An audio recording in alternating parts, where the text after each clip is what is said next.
उंगली उठी कि भाई ये मत समझना कि गुर्जर समाज के लोग हैं। ये बात ध्यान रखना कि जिला हमारा है। अगर एक बच्चे की तरफ उंगली उठी तो जिले में नहीं, कोई लखनऊ में नहीं चैन से सो पाएगा। इस बात को मेरी गांठ बांध लेना, कभी गलतफहमी हो किसी को। आपको याद है राजेश पायलट जी? आज हमारे बीच में नहीं है, लेकिन किसानों का इतना पढ़ा लिखा तेज तर्रार नेता दोबारा तो नहीं पैदा हो सकता। रविंद्र भाई गवाह बैठे हैं। मैंने उनसे कहा उनके बेटे के लिए कि उनको तैयार कर लो, उनको राजस्थान का चीफ मिनिस्टर बनाएंगे। मेरा वादा, इतनी सीटें उनको लाकर देंगे। आप बैठे हैं सामने, मैंने उनसे कहा, मैंने कहा जाओ आप बात कर लो। एक पढ़ा लिखा नेता, मैं चाहता हूं कि वो राजस्थान कमान संभाले। और जब उनका अपमान हो रहा था तब की बात, मैंने कहा जाओ उनसे जाकर बात करो, आप कहो अगर आपकी बात बन गई तो इतना हमने काम कर रखा राजस्थान में कि अगर वो हमारे साथ खड़े हो जाएंगे तो इतनी सीटें जीत के जाएंगे कि उनके बगैर राजस्थान का चीफ मिनिस्टर नहीं बनेगा। हम पूरा जोर लगाएंगे कि सचिन भाई राजस्थान के चीफ मिनिस्टर बन जाए। अगर सस्ता देनी पड़ी, आज नहीं, जिस दिन कहेगी सरकार या जोर लगाएगी और समाज, एक तरफ समाज का सम्मान होगा, गुर्जर समाज का, किसान का, मेरे समाज का, दूसरा सस्ता, मैं आज वचन दे कह रहा हूं, छोड़ दूंगा, एक सेकंड नहीं लगाऊंगा, इस्तीफा दे दूंगा।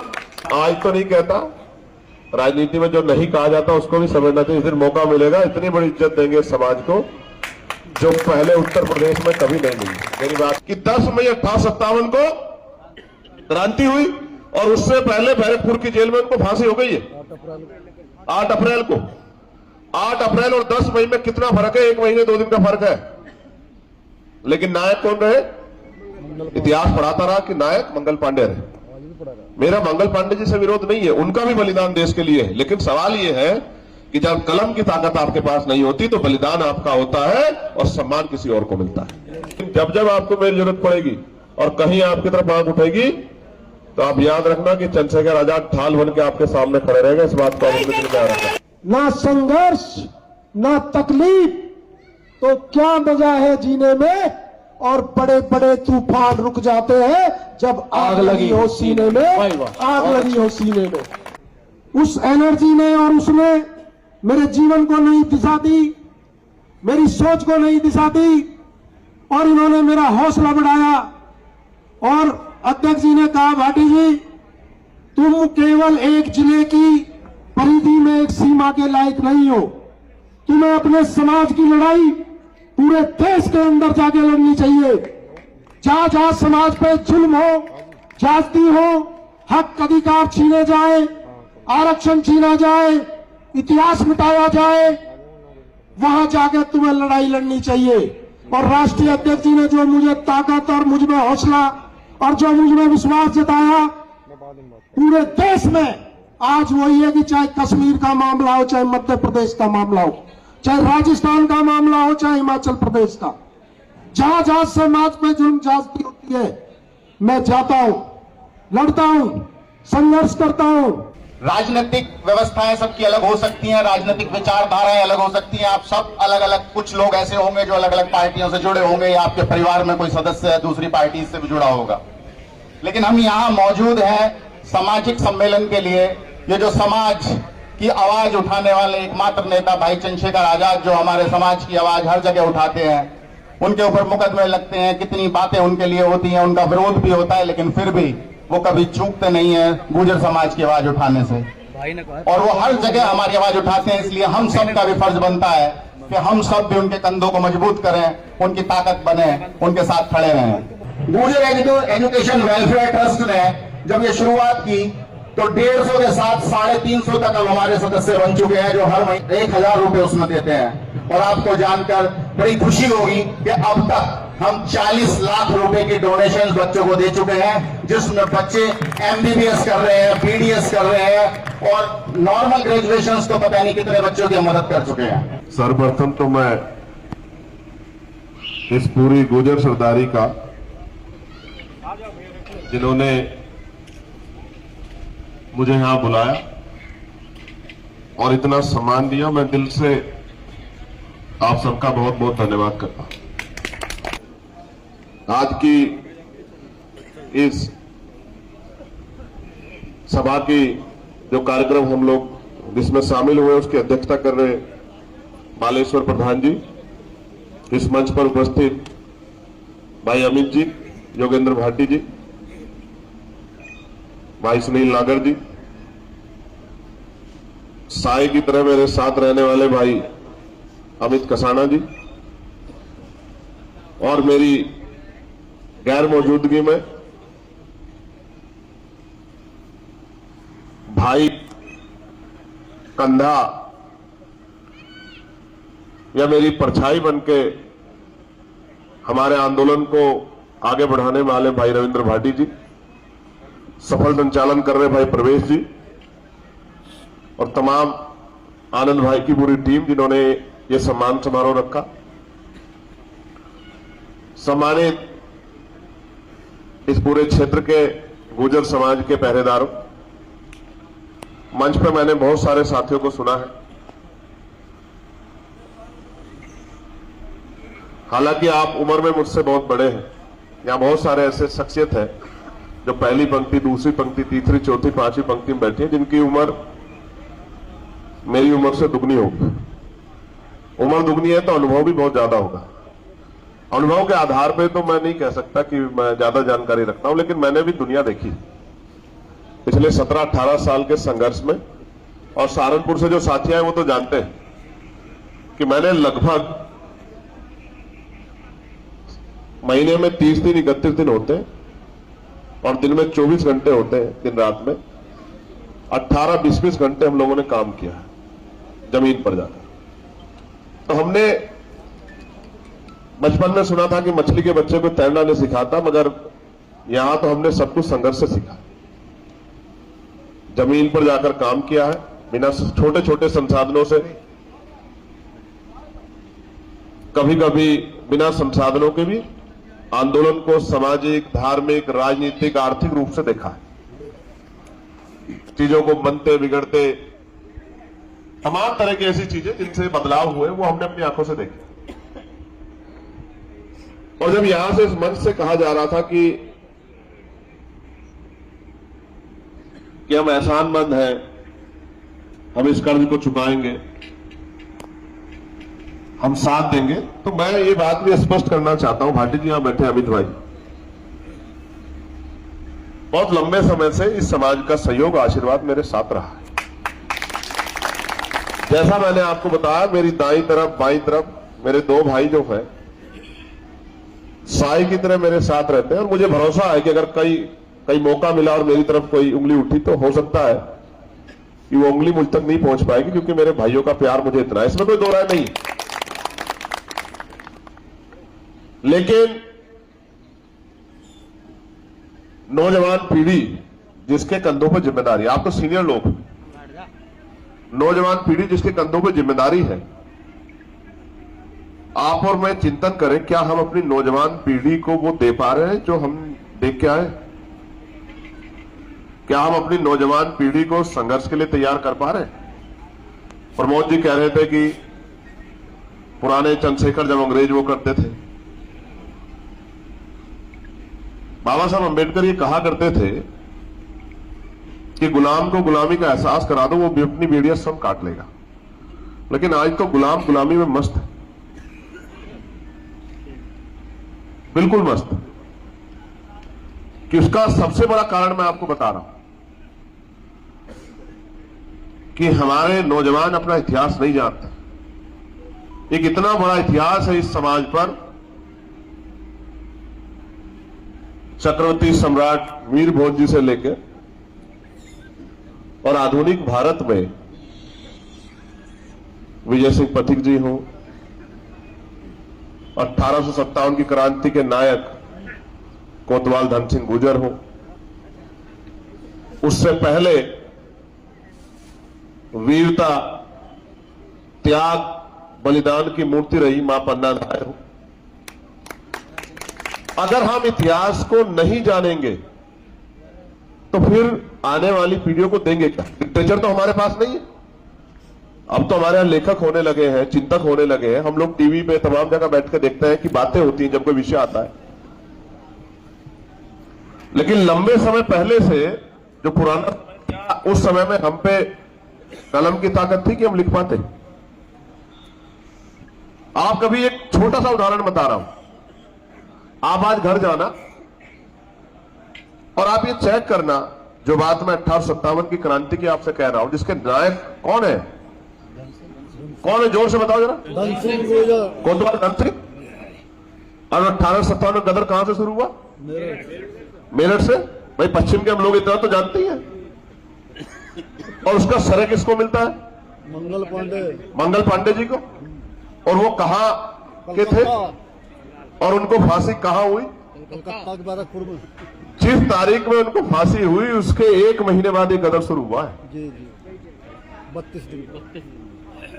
इतिहास गवाह है। मैं कोई हवाई बात नहीं कर रहा हूं और जादुई बात नहीं कर रहा हूं। जो लोग पढ़े लिखे हुए इस बात को जानते हैं कि 10 मई 1857 को क्रांति हुई और उससे पहले बैरकपुर की जेल में उनको फांसी हो गई है 8 अप्रैल को। 8 अप्रैल और 10 मई में कितना फर्क है? 1 महीने 2 दिन का फर्क है। लेकिन नायक कौन रहे? इतिहास पढ़ाता रहा कि नायक मंगल पांडे रहे। मेरा मंगल पांडे जी से विरोध नहीं है, उनका भी बलिदान देश के लिए है। लेकिन सवाल यह है कि जब कलम की ताकत आपके पास नहीं होती तो बलिदान आपका होता है और सम्मान किसी और को मिलता है। ये इसलिए मैंने कहा कि बहुत बड़े पैमाने में नौजवान भी यहां है। नौजवान देख रहा। भाटी जी को याद होगा बहन तोला गुजर का जो है के साथ जो अन्याय हुआ भीलवाड़ा में। आप नहीं जानते होंगे, बहुत सारे लोग भीलवाड़ा नहीं देखा होगा आपने राजस्थान में। और इन्होंने मुझसे कहा कि भाई ऐसी घटना होगी। तो मैंने कहा क्या करना है बता? कि मैं जा रहा हूं। तो मैंने कहा आप जाओ, आपके जाने से पहले आपको फौज तैयार मिलेगी जो आपका साथ देगी, आप पहुंचो। ठीक है। आपको नहीं पता लगा होगा कि क्या हुआ, बहन तोला के साथ क्या हुआ। सुदीक्षा का मामला आया, भाटी जी को याद है, उन्होंने मुझसे फोन किया कि भाई हमारी बेटी के साथ ऐसा होगा, कोई सुन नहीं रहा, आ जाओ। कोरोना काल का दौर था और हम कहां से निकल के पहुंचे और उनके गांव तक चले गए और पुलिस ने घेराबंदी कर दी और 50 गाड़ी लगा दी, इधर को भी रोक उधर को भी रोक। मैं ये घटना आपको क्यों याद दिला रहा हूं, उसका कारण भी मैं आपको बताऊंगा। ये भी हिस्ट्री है, ये भी इतिहास है। ये जो रविंद्र भाटी आपके यहां है, अमित भाई का नेचर अलग है, इनका नेचर अलग है। ये पैंट और जींस वाले नेता है और ये कुर्ते पजामे वाले नेता है, फर्क है इन दोनों में। इनको मैं मनाता रहता हूं। बीमार थे, हॉस्पिटल में थे, नहीं मुझे जाना है ग्वालियर में। मैं कह रहा हूं बहन दो, एक ही तो हम पे नेता है, तुम काहे को यार जो कर रहे हो? नहीं जाना है, जाना है। और मैं कह रहा हूं आचार संहिता निबट जाएगा, खेल पूरा, चुनाव खत्म हो जाएगा और जेल बंद हो गए। नहीं भाई, अब देखो समाज की इज्जत का मामला। तो मैंने कहा फिर अकेले क्यों, हम भी चलेंगे साथ, चलो। अब अकेले क्यों जाओ? अब मैं पूछ रहा हूं कहां है भाटी जी? कि भाई भाटी जी चले गए कश्मीर, कि भाई गुर्जर समाज का आरक्षण छीना जा रहा है। और मैं कह रहा हूं कि भाई साहब क्या माहौल है कश्मीर का, छोड़ो इधर आ जाओ। नहीं भाई, समाज में आना चाहिए, उनका अधिकार छीन रहा है। और मैं यहां बैठे नौजवानों को गारंटी दे कह रहा हूं, हमारा 90% समाज नहीं जानता कि अगर कर्नल किरोड़ी सिंह बैसला जी एमबीसी का आंदोलन नहीं चलाते तो वहां जितने अधिकारी आज बने आरएएस के जरिए 1% अधिकारी नहीं बन पाते। इतिहास नहीं पढ़ते ना हमारे नौजवान साथी। और आज वही नौजवान फेसबुक पे, ट्विटर पे आरक्षण को गाली देते हैं। वो नहीं समझते आरक्षण क्या है, आरक्षण कौन सा हथियार है। मैं लिख के देता हूं क्योंकि नहीं पढ़ते हैं। उनको लगता है जैसा पढ़ाया जा रहा है, जैसा सोशल मीडिया, आईटी सेल, तमाम दलों के वो जो पढ़ा रहे हैं वो उसी में खोए हुए। उनको नहीं पता कि ये जो पिछड़े वर्ग का आरक्षण है, इसने हमें मंडल कमीशन के जरिए पैरों पर खड़ा किया है। वरना गांव का प्रधान से लेकर आज जो आईएएस आईपीएस बनने में जो आरक्षण मिलता है, ये किसी भी कीमत पर, ये जो सत्ता में लोग थे हमें किसी भी कीमत पर नहीं देते। तो हम अपने अधिकारों को जानते नहीं है ना। वो ये भी नहीं जानते कि 76 गुर्जर समाज के लोगों के खून से होली किसने खेली थी राजस्थान में, वो नहीं जानते। किसी पे धर्म का भूत सवार है, किसी पे किसी और चीज का भूत सवार है। मैं इसलिए तो कह रहा हूं इतिहास पढ़ना चाहिए। आप यहां तमाम लोग बैठे, बताओ किसने चलवाई थी गोली? वो बीजेपी ने। कौन सी पार्टी की सरकार ने? बताओ, पहले ये बताओ। आप बड़े हो, मेरी बात गलत हो तो रोक देना। आप ये बताओ, क्या सरकार की बिना परमिशन की गोली चल सकती है? बताओ भाई, चल सकती है क्या? नहीं चल सकती। तो किसकी सरकार ने चलवाई गोली? भारतीय जनता पार्टी की सरकार थी। और बताओ, उन माओं के पास का जवाब है आपके पास, जिन माओं ने अपने बच्चों को जो है, जिनको पाल पोस के दूध पिला के बड़ा किया था, उनको लाशों को जो है, और सब लोग वहां से क्योंकि गोलियां चली हटकी, तो वो गुजरी माएं जो अपने बच्चों को जो है खून में लपट लेके घूम रही थी, उनके आंसुओं का जवाब है आपके पास? इतना जो है इतनी अंधश्रद्धा उसमें पागल। देखो धर्म आपका अधिकार है, उसको कोई नहीं छीन सकता। आप किसी भी धर्म को मानो। मैं तो कभी कभी भाटी जी से बात करता हूं, मैं कहता हूं यार आज हमारा नौजवान सबसे ज्यादा डंडा लेके खड़ा हुआ है, उसको ये नहीं पता कि जो मुस्लिम गुजर ये भी तो आप ही का परिवार है। जहां आपकी तरफ आंख उठती है तो वो आपके आगे खड़ा होता। बताओ खड़ा होता नहीं सहारनपुर की क्यों? में सहारनपुर के लोग बताओ, ये जो गुजर गौरव यात्रा की थी, बताओ आपके साथ कंधे से कंधा मिला के खड़ा था नहीं खड़ा था? बताओ आपका साथ तो नहीं छोड़ा था उसने। तो लेकिन मैं एक दिन पूछा फिर झगड़ा किस चीज का है? राजपूत गुजर, राजपूत हिंदू राजपूत, मुस्लिम राजपूत, हिंदू गुजर मुस्लिम गुजर, हिंदू त्यागी मुस्लिम त्यागी, हिंदू जाट मूड़ा जाट, तो सब तो आपके परिवार के लोग हैं। फिर ये हिंदू मुसलमान का झगड़ा कहां से आ गया भाई? ये कौन लेके आया?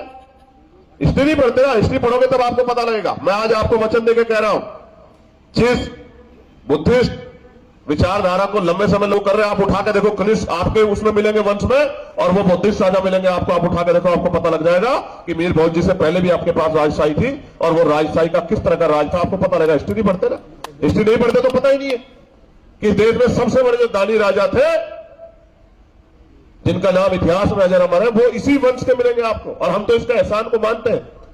हम हिस्ट्री में जब बात करते हैं, हम तो चर्चा करते हैं कि जो पूरा कुर्मी वंश है ये आपका वंश।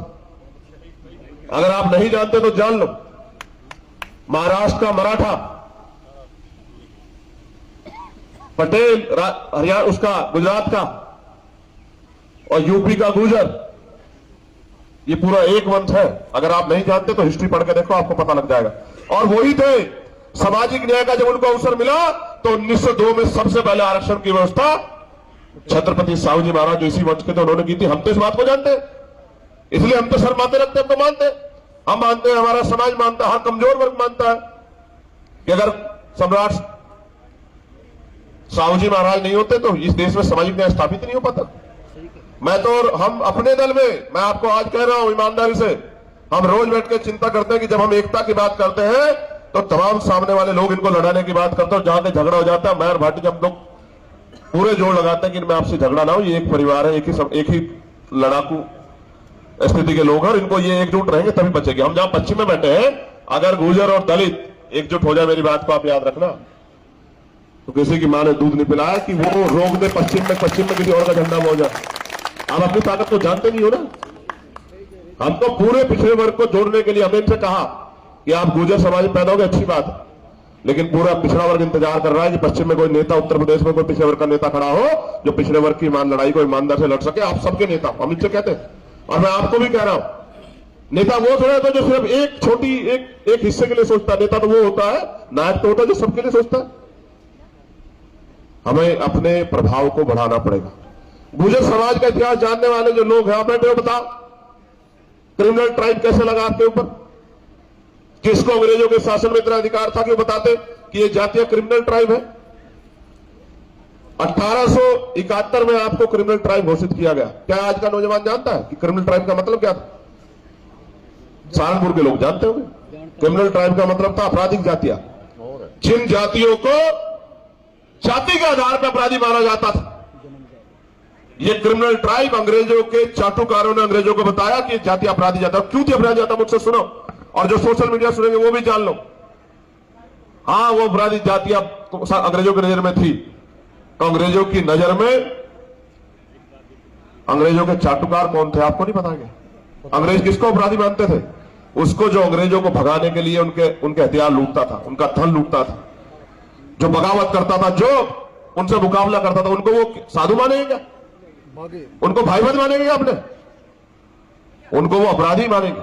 इसलिए उन्होंने अपराधी जातियों में गुर्जर समाज को घोषित किया, और देश आजाद हुआ 47 में। और ये नौजवानों को जानना चाहिए कि देश आजाद हुआ 47 में, और क्रिमिनल ट्राइब खत्म हुआ 1952 में।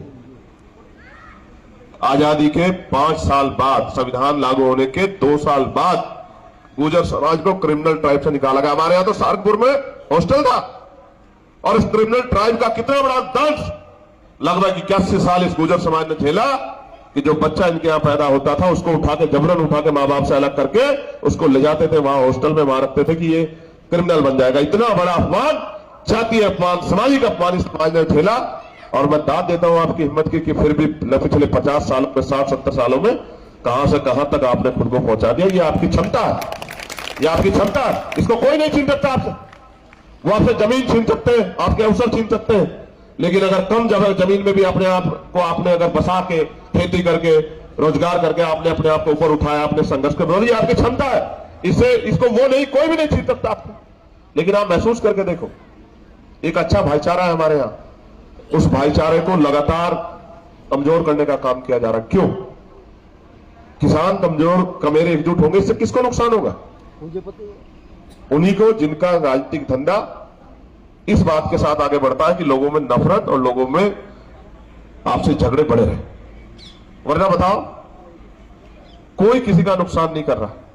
अगर आज ये राष्ट्रीय गुर्जर सम्मान समिति, गुर्जर महासभा बना के, किसान संगठन बना के अगर इस समाज के नौजवान प्रदेश की किसानों की, मजदूरों की, अपने समाज की सेवा करना चाहते हैं, तो उनको परमिशन क्यों नहीं मिल रही है?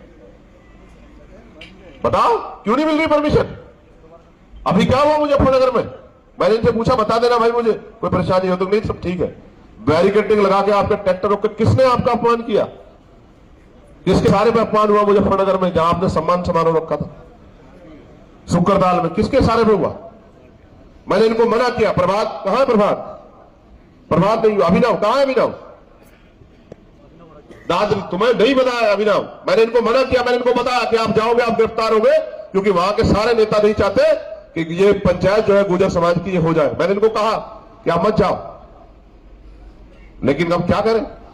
अब वो मुझसे नहीं जाना पड़ेगा, कोई नहीं जा रहा है। नौजवान हमारे खड़े हैं, आ जाओ आ जाओ, नौजवान हमारे खड़े हैं, जेल चले जाएंगे, भैया कोई भी तो नहीं है, मैं भी साथ छोड़ दूंगा, तो मुझ में और नेताओं में क्या फर्क है? आप में आदमी पहचानने की कला नहीं है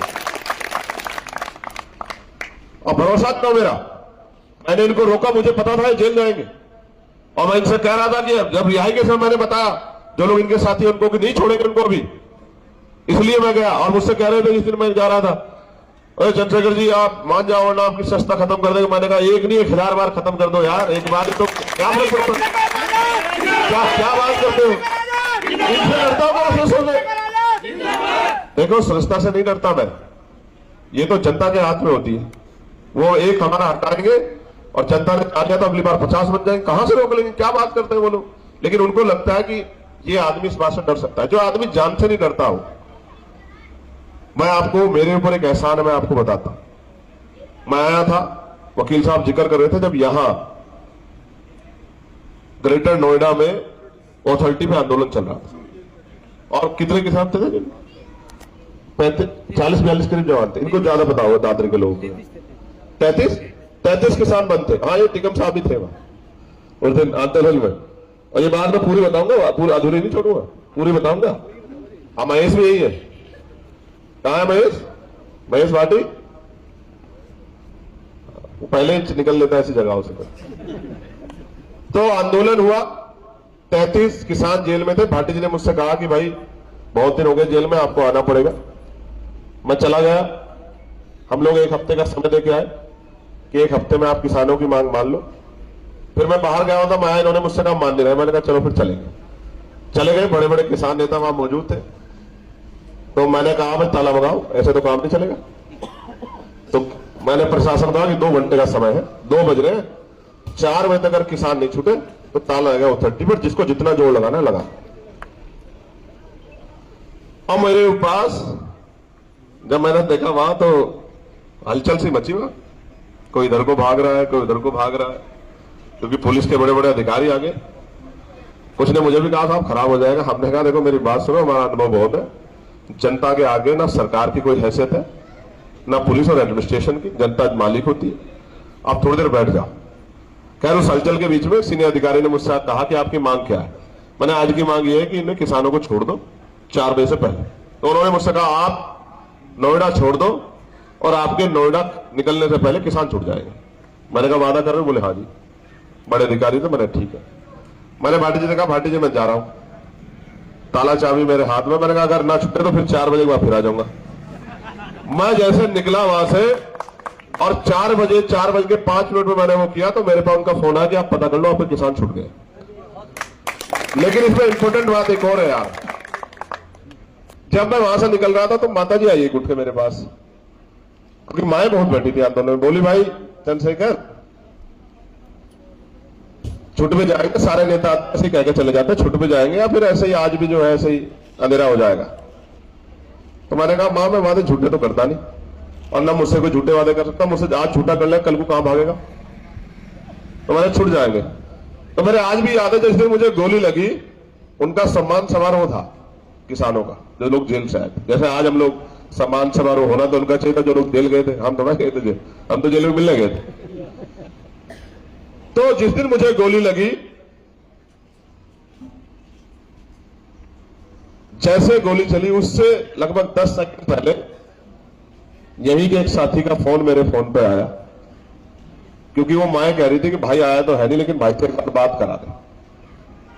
आप देखो मैंने कहां संघर्ष किया और उसका कहां मुझे जो है फायदा मिला, आप इस बात को नोटिस करके देखो। कहते हैं ना आप अच्छे कर्म करते हैं वो फिर उसका फायदा कहीं ना कहीं आपको मिलता है। तो वो जब वो गोली चली तो उनका फोन आया, मैं ऐसे देखने लगा, फोन किसने करवाया, उन माओ ने, और इतना मैंने फोन उठाया झुक के, इतने में वो गोली मुझे 2-3 गोली। अच्छा गाड़ी अगर स्कॉर्पियो होती तो उस दिन निपट जाता खेल। वो गाड़ी अमित भाई की थी, वो बेचारी फॉर्च्यूनर, जिसमें जो है वो गोली निकल तो गई लेकिन वो बस हल्की सी लग के गई। आप देखो कोई मानने को तैयार नहीं था कि आदमी बच कैसे गया। जहां ड्राइवर सीट है उसके बिल्कुल सर पे गोली लगी हुई थी। अगर आप ये आइडिया लगाओ, एक इंच का वो था जान जाने में और जिंदा रहने, 1 इंच का, मैं झूठ नहीं बोलता हूं, 1 इंच का। मेरे तो एक गोली बनियान से निकल गई, कितना गैप होता है तलछा में और बनियान में जब पहनता है, एक लगी और एक निकल गई। इतने लोग थे गाड़ी में, 4 लोग थे पीछे, 3 पीछे और 2 आगे। किसी को मेरे अलावा ऐसी कोई भयंकर चोट नहीं लगी जिसको कहा जाए कि ये गोली से हमला हुआ है। इतना आशीर्वाद उन माओं का था जिनके बच्चे जेल में थे, जिनको छुड़ाने के लिए हम लोगों ने आंदोलन किया। आपने शक्ति बड़ी मजबूत बनाई थी, वरना तैयारी विरोधियों की भी बड़ी मजबूत थी। अगर आप गांव से नहीं निकलते तो उस दिन हो सकता है कि वो राजस्थान वक्त से ज्यादा बुरी परिस्थितियां हो सकती थी, इसका क्योंकि मैं गवाह हूं। मैंने अधिकारियों से कहा कि भाई ये मत समझना कि गुर्जर समाज के लोग हैं, ये बात ध्यान रखना कि जिला हमारा है। अगर एक बच्चे की तरफ उंगली उठी तो जिले में नहीं, कोई लखनऊ में नहीं चैन से सो पाएगा। इस बात को मेरी गांठ बांध लेना, कभी गलतफहमी हो किसी की। और मैंने इनको भी कहा कि आप बेफिक्र रहो, प्रवेश भी थे, मैंने कहा बेफिक्र रहो, मैं यही हूं, जाऊंगा नहीं जब तक आपकी यात्रा नहीं पूरी होगी। लेकिन मैं आपको फिर ये बता रहा हूं, गुर्जर गौरव यात्रा और तमाम ये हमारा सामाजिक सम्मान है, लेकिन आज की जो हालात है, जैसे नोएडा में थोड़ी सी स्थिति बदली है, लेकिन क्या पूरे गुर्जर समाज की स्थिति बदल गई है क्या अब आपके बच्चों को नौकरी रोजगार की जरूरत नहीं है क्या अब आपको शिक्षा की और तमाम तरह की कोई नई आवश्यकता की जरूरत नहीं है क्या माहौल बन गया है? मुजफ्फरनगर का कोई है यहाँ? उज्जवल के साथ क्या हुआ है? क्या हुआ उज्जवल के साथ? वो फीस के पैसे नहीं दे पाया और किस तरह उसको अपमानित किया गया। 5,000 रुपए पे एक नौजवान को, पढ़े लिखे नौजवान को अपमानित किया गया शिक्षा का बाजारीकरण की वजह से, और फिर उसने पेट्रोल डाल के खुद को आग लगा ली। क्या उसकी मां को उज्जवल लौटा सकती है सरकार? ये जो शिक्षा का बाजारीकरण किया जा रहा है, नौकरियों का निजीकरण किया जा रहा है, आने वाले समय में जो गरीब लोग हैं, सक्षम लोग तो चलो आगे बढ़ जाएंगे, लेकिन गरीब लोग जो शिक्षा लेके आगे बढ़ सकते हैं, उनका जो रास्ता कुचला जा रहा है, वो जो तमाम तरह का संघर्ष राजस्थान में हुआ, उस सबको जो है खत्म किया जा रहा है। इसके जिम्मेदार कौन है? जो साथी यहां कह रहे थे कि भाई उस समय जब भारत पर बेड़ियां थी, उन बेड़ियों को काटने के लिए संघर्ष हुआ। क्या आज का नौजवान जो गैर बराबरी की बेड़ियां इस समय कमजोर वर्गों पर, उसको काटने के लिए तैयार है क्या? उसको ये नहीं पता कि उसका भाई कौन है, उसका दुश्मन कौन? मैं आपसे एक आग्रह कर रहा हूं, मेरा सम्मान आपने किया, बहुत अच्छी बात है, मैं तो अपना काम, और मैं आपसे कह रहा हूं मैंने कोई एहसान नहीं किया आपके ऊपर, मैं अपना काम कर रहा हूं। मैं मानता हूं कि ये मेरा परिवार है और मैं इस परिवार के लिए 24 घंटे 7 दिन खड़ा हूं। और अगर जहां इनका पसीना पड़ेगा मैं खून भी दूंगा, मैं इस बात से पीछे नहीं हट रहा हूं। सस्ता तो बहुत छोटी बात, मैं आज आपसे कह रहा हूं, अगर सस्ता देनी पड़ी आज नहीं, जिस दिन कहेगी सरकार या जोड़ लगाएगी और समाज, एक तरफ समाज का सम्मान होगा, गुर्जर समाज का, किसान का, मेरे समाज का, दूसरा सस्ता, मैं आज वचन दे कह रहा हूं छोड़ दूंगा, एक सेकंड नहीं लगाऊंगा, इस्तीफा दे दूंगा, क्योंकि मेरे लिए कोई बहुत बड़ी चीज नहीं, मेरे लिए एक प्लेटफॉर्म है। लेकिन आप सब भाइयों के संघर्ष से मुझे पहले भी इतना ही लोग जानते पहचानते थे। मुझे एक दिन भाटी जी ने कहा कि भाई वो हमारी वर्षों की मांग है, गुर्जर रेजिमेंट बननी चाहिए। तो मैंने कहा आप मुझसे क्या चाहते हो, क्यों कह रहे हो मुझसे बात, कि मैं चाहता हूं कि आप ये बात पार्लियामेंट में कहो। तो मैंने कहा कह दूंगा, मगर फिर बाकी लोग कहेंगे क्या गुजरी समाज में बच गया, बाकी लोग कहां गए? कि मैंने कहा मैं तो कुछ नहीं जानता, समाज की इच्छा अब आप जानो। तो मैंने ठीक है, घंटे भर बात सुन लेना, चिंता मत कर। फिर इनका एक दिन फोन आया कि भाई ये बताओ, हाँ ठीक है 30 सेकंड बहुत है पार्लियामेंट में, अवसर मिलना चाहिए। वो बात रिकॉर्ड में है, जब तक इतिहास रहेगा, भारत के संवैधानिक संस्थाओं का इतिहास रहेगा, भारत की पार्लियामेंट रहेगी, तब तक वो बात रिकॉर्ड में रहेगी किसने गुर्जर रेजिमेंट की मांग करी थी। मेरी बात को आप याद रखना, हिस्टोरिकल है वो। दुनिया का कोई व्यक्ति आगे पढ़ेगा, अगर पाकिस्तान का गुर्जर आगे पढ़ेगा, अफगानिस्तान का गुर्जर आगे पढ़ेगा, ईरान का गुर्जर आगे पढ़ेगा, तो उसको मिलेगी वो भारत की उसमें संवैधानिक उसमें, ठीक है। तो इन्होंने मुझसे कहा कि भाई धन सिंह गुर्जर जी की वो है पुण्यतिथि, अब हम तो उनके संघर्ष को समझते हैं, हमसे ज्यादा कौन समझता होगा, हम तो सहारनपुर के, और हमने उस गदर को पढ़ा कि किस तरह उन्होंने बगावत की थी। तो ये बगावती कौम है, बगावत करने वालों को सरकार पसंद नहीं करती, तो उनका इतिहास मिटा देगा। तो हमने कहा ठीक है, हम उनके लिए भारत रत्न की मांग करेंगे, उनको भारत रत्न मिलना चाहिए। तो देखो मैं ये बात आपको इसलिए बता रहा हूं, मैं पार्लियामेंट में चला गया तो मेरे ऊपर एक पटल मेरे ऊपर मुझे पड़ गया है, मेरा एक ऐसा प्लेटफॉर्म मुझे मिल गया कि जिस बात को मैं वहां कहूंगा वो दूर तक जाएगी। लेकिन ऐसा नहीं है कि जब मैं पार्लियामेंट में नहीं था तो उससे पहले मैं नहीं लड़ता। कोई ऐसी एक लड़ाई नहीं है जिसमें गुर्जर समाज के लोगों को मेरी जरूरत पड़ी और मैंने उनके बुलावे की इंतजार की। लेकिन मैं एक बात आपको जरूर बताना चाहता हूं कि जब कोई किसी काम पे आगे बढ़ता है तो जब उसका समर्थन पैदा होता है तो विरोध भी पैदा होता है, और विरोध का स्तर क्या हो सकता है इस बात को आप घर में बैठ के आइडिया नहीं लगा सकते। उसी विरोध की देन थी कि वो गोली चली, वरना मैंने किसी की जमीन नहीं दबा रखी है, ना मैंने किसी की जमीन दबाई, ना मैंने किसी को सताया। मैंने जितनी लड़ाइयां लड़ी किसान, कमेरे, मजदूर, गरीबों के सम्मान की, उनके हक अधिकार की, और उनके जो इतिहास को छीनने का काम किया गया, उनके इतिहास को अपमानित करने का काम किया, मैंने उसकी लड़ाई लड़ी। तो मैं इस बात से डरता, मगर मैं आपको बता रहा हूं, आपके आप ही जो संघर्ष कर रहा है, चाहे वो भाटी जी हो, चाहे विशाल हो, परवेश हो, भाई सोनू जी हो, भाई रविंदर जी हो, अगर वो आपके समाज की लड़ाई लड़ रहे हैं और आप उनका साथ नहीं दे रहे हैं, तो मेरी बात को आप याद रखना कि इस दिन वो किसी ऐसे हादसे के शिकार होंगे कि आप ये कहते रहोगे कि यार हमने इस आदमी पर ध्यान नहीं दिया। आप मेरी बात को याद रखना, बहुत जिम्मेदारी की बात बता रहा हूं, क्योंकि जब ये आपकी लड़ाई, अपने समाज की लड़ाई लड़ रहे हैं, तो कहीं ना कहीं कुछ लोगों को ये महसूस हो रहा है कि समाज में दोबारा कोई नेतृत्व पैदा ना हो। आपको याद है राजेश पायलट जी आज हमारे बीच में नहीं है, लेकिन किसानों का इतना पढ़ा लिखा तेज तर्रार नेता दोबारा तो नहीं पैदा हो सकता। रविंद्र भाई गवाह बैठे हैं, मैंने उनसे कहा उनके बेटे के लिए कि उनको तैयार कर लो, उनको राजस्थान का चीफ मिनिस्टर बनाएंगे, मेरा वादा, इतनी सीटें उनको लाकर देंगे। आप बैठे हैं सामने, मैंने उनसे कहा, मैंने कहा जाओ आप बात कर लो, एक पढ़ा लिखा नेता, मैं चाहता हूं कि वो राजस्थान कमाल संभाले। और जब उनका अपमान हो रहा था तब की बात, मैंने कहा जाओ उनसे जाकर बात करो, आप कहो अगर आपकी बात बन गई तो इतना हमने काम कर रखा राजस्थान में कि अगर वो हमारे साथ खड़े हो जाएंगे तो इतनी सीटें जीत के जाएंगे कि उनके बगैर राजस्थान का चीफ मिनिस्टर नहीं बनेगा, और हम पूरा जोर लगाएंगे कि सचिन भाई राजस्थान के चीफ मिनिस्टर बन जाए। लेकिन जिन दलों में वहां उनकी क्षमता को किस तरह से खत्म किया जा रहा है आपको नहीं पता क्या? तो आगे आप पे कोई नेतृत्व निर्माण ना हो, शक्ति निर्माण ना हो, इसलिए आज तमाम तरह की बातें और तमाम तरह की चीजें की जा रही। मैं आज यहां आ गया क्योंकि भाटी जी का आदेश भी था, भाई देखो हमारे नेता, इसमें भी कोई दो राय नहीं। तो उनका आदेश भी मानना था और मेरी खुद की भी इच्छा थी। इन्होंने मुझसे कहा था कि भाई बहुत दिन हो गए, अब आपको आना है।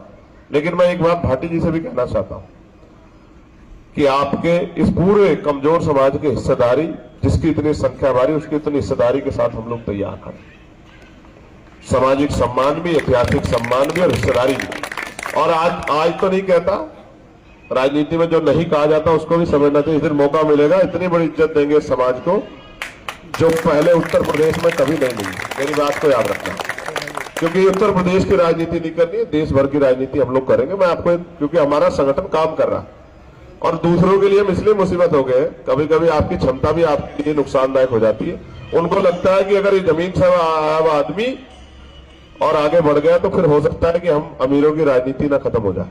मैं आपको सच बता रहा हूं, ये बहुत सालों की दिक्कत है, बहुत सालों की दिक्कत है। लेकिन मैं फिर कह रहा हूं, अगर सूरज को उगना होगा तो उसको रोक कौन सकता है? अगर अंधेरा ये चाहे कि वो सूरज को रोक सकता है, उसकी रोशनी को, तो ये संभव नहीं है। इस दुनिया में बुराई से बड़ी भी अच्छाई की ताकत है। और जिसने हमें पैदा किया है, जिसको हम जिस भी नाम रूप में मानते हो, वो है। जब तक वो है तब तक ऐसा नहीं है कि अन्याय इतना बढ़ जाएगा कि आप किसी से उसके अवसर छीन दोगे। तो हमें जहां पहुंचना है, आपका आशीर्वाद, सहयोग रहेगा तो हम लोग उन ऊंचाइयों को जरूर छुएंगे। लेकिन उन ऊंचाइयों पर जाके हम लोग कभी ऐसा नहीं महसूस करेंगे कि हम जहां से निकल के आए, जिनमें से निकल के आए, जिन्होंने हमारा साथ दिया, हम उनका साथ छोड़ दें। आपने मंच से कहा कि हम आपके साथ हैं, आपके साथ रहेंगे। मैं आपसे कह रहा हूं, आप राजनीतिक रूप से आपको फैसले स्वतंत्रता पूर्वक लेने संविधान की इजाजत देता है। लेकिन जब जब आपको मेरी जरूरत पड़ेगी और कहीं आपकी तरफ आंख उठेगी तो आप याद रखना कि चंद्रशेखर आजाद ढाल बन के आपके सामने खड़े रहेंगे। इस बात को अपने दिल में याद रखना। का मौका प्रवेश भाई ने दिया। मंच पर आसीन आज के अध्यक्ष बलेश्वर प्रधान जी, आज के कार्यक्रम के मुख्य अतिथि आदरणीय सांसद भाई चंद्रशेखर आजाद, आजाद समाज पार्टी के महासचिव हमारे सबके चहेते भाई रविंद्र भाटी, कोर समिति के सदस्य अमित कसाना जी और मंच पर आसीन बाकी सभी लोग, आपको नमन करता हूं। सभा के लोगों से पहले ही जो है कर चुका था पिछले भाषण में, दोबारा मौका दिया गया है। सिर्फ ये बात करने की कुछ रह गई थी चीजें, क्योंकि मुख्य अतिथि आ गए थे इसलिए उस वक्त समय कम था। दोस्तों, आप जितने भी लोग यहाँ मौजूद हो, ये इस बात का सूचक है कि आपके दिलों में भाई चंद्रशेखर आजाद के लिए कितना स्नेह है। राजनीतिक व्यवस्थाएं सबकी अलग हो सकती हैं, राजनीतिक विचारधाराएं अलग हो सकती हैं, आप सब अलग अलग, कुछ लोग ऐसे होंगे जो अलग अलग पार्टियों से जुड़े होंगे, या आपके परिवार में कोई सदस्य है दूसरी पार्टी से भी जुड़ा होगा। लेकिन हम यहाँ मौजूद हैं सामाजिक सम्मेलन के लिए। ये जो समाज की आवाज उठाने वाले एकमात्र नेता भाई चंद्रशेखर आजाद, जो हमारे समाज की आवाज हर जगह उठाते हैं, उनके ऊपर मुकदमे लगते हैं, कितनी बातें उनके लिए होती हैं, उनका विरोध भी होता है, लेकिन फिर भी वो कभी चूकते नहीं है गुर्जर समाज की आवाज उठाने से।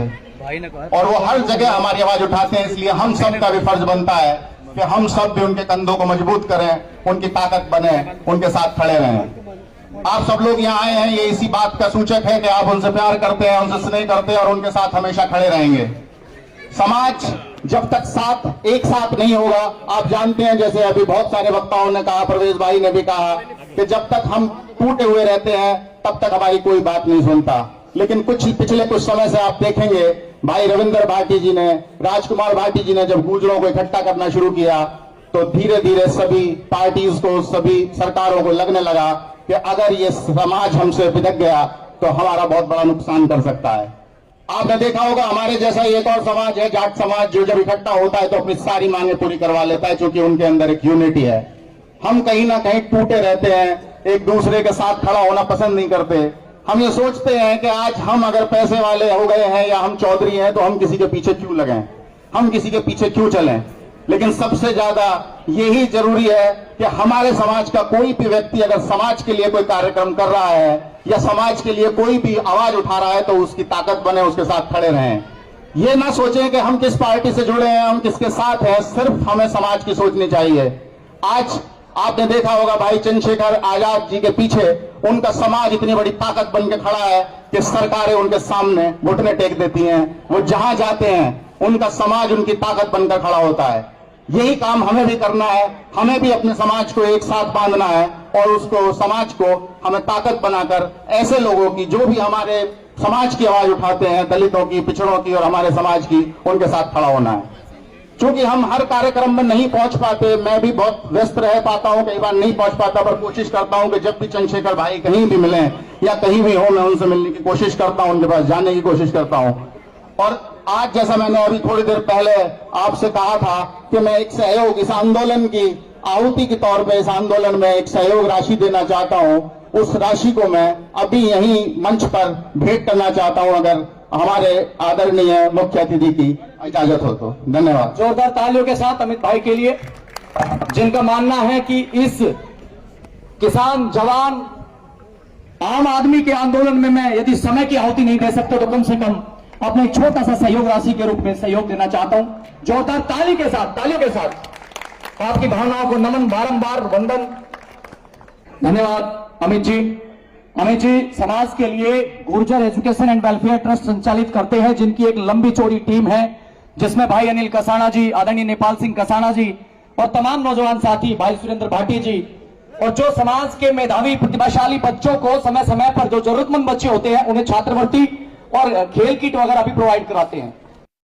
आप पे प्रेशर देख रहा हूँ चेहरे पे, क्योंकि वक्ता हमारे यहाँ बहुत ज्यादा है और सुबह से ही 11 बजे से आप बहुत अच्छी तरह संचालन कर रहे हैं। सर आजाद जी को अपना आदर्श और अपना नेता, अपना भाई, अपना दोस्त मानते हुए आज उनके जो समाज की तरफ से सम्मान समारोह, स्वागत समारोह रखा गया है गुर्जर समाज की तरफ से, इस अभिनंदन समारोह में मेरे समस्त जिलों से आए हुए समाज की दिशा और दशा दोनों तय करने वाले बिरादरी के चरणों में सिर झुकाकर नमन करता हूं, वंदन करता हूं और आभार व्यक्त करता हूं आप सभी का कि आपने उस शेर का अभिनंदन समारोह किया है जो वास्तव में ही इसके लायक था। जब जब समाज को जरूरत पड़ी, बिना कहे बिना मांगे आपके बीच हर लड़ाई में लड़ने का काम किया और किसी भी लड़ाई को अधूरा नहीं छोड़ा। 2 लाइनें मैं उनको समर्पित करता हूं कि ये वो तूफान है जो कभी रुकते नहीं और ये वो शोले हैं जो कभी बुझते नहीं। बहुत अच्छा। एक बात और, इनके बारे में ना संघर्ष ना तकलीफ तो क्या मजा है जीने में, और बड़े बड़े तूफान रुक जाते हैं जब आग लगी हो सीने में, आग लगी हो सीने में। अध्यक्ष जी के सीने में वो आग है जो गरीबों के लिए, मजदूरों के लिए, किसानों के लिए, शोषितों के लिए, पिछड़ों के लिए, वंचितों के लिए वो पीड़ा है, वो दर्द है, वो आग है जिसे ये कभी बुझने नहीं देते। पूरे देश के अंदर जाकर बड़े से बड़ा आंदोलन करना पड़े, विपरीत परिस्थिति हो, लेकिन कभी मैदान नहीं छोड़ते, चाहे परिस्थिति पक्ष में हो चाहे परिस्थिति इनके विपक्ष में हो। मैं 15 साल पहले इस जिले में सामाजिक कार्यों में और राजनीतिक कार्यों में मेहनत करता था, संघर्ष करता था। एक दौर ऐसा आया 2017 में, मैं 15-16 साल के संघर्ष के बाद अध्यक्ष जी मैंने थकान महसूस की, मैंने निराशा महसूस की और मेरा मन कहीं कमजोर पड़ने लगा इस लड़ाई को लड़ने के लिए। मेरी राष्ट्रीय अध्यक्ष जी से मुलाकात 2017 में हुई थी और जब मैंने देखा कि एक बब्बर से पूरे देश में अपने समाज के लिए किस तरह विपरीत परिस्थितियों में बिना संसाधनों के कोने कोने में जाकर लड़ाई लड़ता है, मुझे अध्यक्ष जी के उस संघर्ष ने वो प्रेरणा दी। और जब मैं इनसे मिला और पहली बार गाजियाबाद के अंदर अध्यक्ष जी से गले मिला और जिस तरह इन्होंने हाथ पकड़ा, उस एनर्जी ने और उसने मेरे जीवन को नई दिशा दी, मेरी सोच को नई दिशा दी और इन्होंने मेरा हौसला बढ़ाया। और अध्यक्ष जी ने कहा, भाटी जी तुम केवल एक जिले की परिधि में एक सीमा के लायक नहीं हो। तुम्हें अपने समाज की लड़ाई पूरे देश के अंदर जाके लड़नी चाहिए। जहां जहां समाज पे जुल्म हो, जाति हो, हक अधिकार छीने जाए, आरक्षण छीना जाए, इतिहास मिटाया जाए, वहां जाकर तुम्हें लड़ाई लड़नी चाहिए। और राष्ट्रीय अध्यक्ष जी ने जो मुझे ताकत और मुझ में हौसला और जो मुझ में विश्वास जताया, पूरे देश में आज वही है कि चाहे कश्मीर का मामला हो, चाहे मध्य प्रदेश का मामला हो, चाहे राजस्थान का मामला हो, चाहे हिमाचल प्रदेश का, जहां जहां समाज में जुल्म जाती होती है, मैं जाता हूं, लड़ता हूं, संघर्ष करता हूं। जिस तरह राष्ट्रीय अध्यक्ष जी बिना थके, बिना रुके, बिना डरे, चाहे कोई गोलियां भी हमला हुआ, यात्राएं दी गई, रासुका लगी, लेकिन इन्होंने कभी समाज का काम नहीं छोड़ा। जब मुझे लगा कि यही वो बब्बर शेर है जो पूरे देश के अंदर गरीब, मजदूर, किसानों की लड़ाई लड़ सकता है, तो मैंने भाई चंद्रशेखर जी का हाथ पकड़ के पूरे देश के अंदर अपने समाज के साथ साथ गरीब, किसान, मजदूरों की लड़ाई लड़ने का निर्णय लिया। पिछले 10 वर्षों में कोई कोना देश का ऐसा बचा नहीं जहां राष्ट्रीय अध्यक्ष जी और हम लड़ाई लड़ने नहीं गए हो। हम कहीं वोटों के लालच में नहीं, हम कहीं अन्य किसी स्वार्थ में नहीं। क्योंकि मैं ये क्यों कह रहा हूं कि मध्य प्रदेश का जो आंदोलन था, जिसमें 700 गुर्जर जेल में थे, जिसमें रासुकाएं लगी गई थी, आचार संहिता लग गई थी, और तमाम यहाँ पढ़े लिखे लोग हैं, नौजवान हैं, जागरूक नौजवान हैं। आचार संहिता के अंदर कोई भी देश में आंदोलन नहीं होता, कोई विकास कार्य नहीं होते, कोई सभा नहीं होती, लेकिन राष्ट्रीय अध्यक्ष जी ने अपनी पार्टी को, जो मध्य प्रदेश और राजस्थान में चुनाव लड़ रही थी, गुर्जर समाज के लिए दांव पे लगाकर आचार संहिता के अंदर जेल भरो आंदोलन किया और सारे केस खत्म कराए, रासुकाएं खत्म कराई, जो लोग जेल में बंद थे उनको बाहर निकलवाया। तो राष्ट्रीय अध्यक्ष जी ने जितनी इनकी तारीफ की जाए उतनी कम, क्योंकि जो बात सब साथियों ने अपने वक्ताओं में कह दी कि हमारे समाज की मांग जो हमारे लोगों को उठानी चाहिए थी संसद के अंदर, वो राष्ट्रीय अध्यक्ष जी ने, चाहे रेजिमेंट की मांग हो, चाहे धन सिंह कोतवाल की, चाहे अन्य मांग हो। मैं तो इनका जो एक डायलॉग ये कहते हो, बात मुझे मन पे आ रही है, मैं कहना चाहता हूं, चाहे चंद्रशेखर भाई ने गुजरी की कोख से जन्म ना लिया हो, चाहे हम दोनों ने एक माता की कोख से जन्म ना लिया हो, लेकिन ये जैसे इनका जो काम करने का तरीका, जो समाज पर समर्पण का, न्यौछावर होने का तरीका, त्याग का तरीका है, वास्तव में इन्होंने पूरे जीवन के लिए हमें तो समाज को अपनी तरफ आकर्षित कर लिया। और इनके हाथ बढ़ाना, इनको हौसला देना, इनको ताकत देना भी गुर्जर समाज की जिम्मेदारी है। क्योंकि जब जब कोई शेर इस तरह के निर्णय लेता